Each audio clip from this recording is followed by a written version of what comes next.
পুকুর, এটা একটা পুকুর।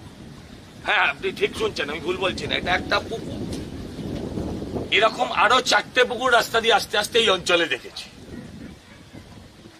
এইটা একটা জলাশয়। এইখানে জল আপনারা দেখতে পাচ্ছেন না? এই আছে জল, হ্যাঁ এই জল দেখা যাচ্ছে।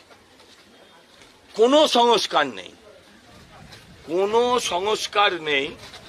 এই পুকুরগুলোর কোনো সংস্কার নেই। শুধু ভোট এলে মিউনিসিপ্যালিটির লোক আসে, কয়েকটা কচুরিপানা তোলে, কয়েকটা, সবটা না, তুলে তারা চলে যায়। আমি এই 1 নম্বর ওয়ার্ডের মানুষের কাছে আবেদন করছি এবং শপথ করছি, যদি এই পুকুরগুলোর সংস্কার না করতে পারি, আমি যদি এখান থেকে জিতি, তাহলে আরো যদি 100টাও কাজ করি, কিন্তু এই কাজটা যদি আমি না করি, আপনারা আগামী দিন আমাকে ভোট দেবেন না।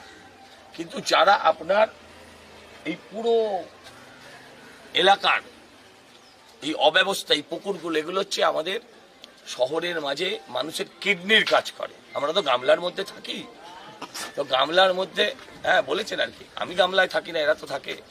হ্যাঁ, তো গামলার মধ্যে এগুলো আসলে মানুষের কিডনির কাজ করে। এই জলাশয়গুলো আমাদেরকে একটা নির্মল বাতাস দেয়, আমাদের পরিবেশটাকে বাঁচায়। সর্বত্র মাটি থেকে জল তুলে নেওয়া হচ্ছে। এই অঞ্চলে পানীয় জল নেই, মানুষকে জল কিনে খেতে হয়। এই পুকুরগুলো যদি সেখানে এই অবস্থায় থাকে, এখানে হাজার রকম অসুখ বিসুখ, মশা, সমস্ত কিছু আছে। এখানে মাছের চাষ করা যেতে পারতো, এখানে অনেক ভালো কাজ করা যেতে পারতো, ডেভেলপমেন্ট করা যেত। সন্ধে হলেই পুকুর পাড়গুলো অসামাজিক কাজের আড্ডা হয়ে যায়।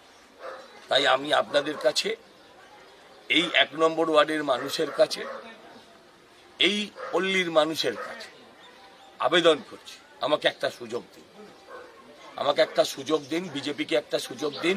এবং আবারও এটা বলছি সাথে সাথে, আমি যদি 100টাও কাজ করি, যদি আমি এই কাজটা না করি, আগামী দিন এই রেকর্ডটা রেখে গেলাম, আপনারা আমাকে ভোট দেবেন না, কিন্তু এবার একটা সুযোগ দিন, এটাই আমার আবেদন।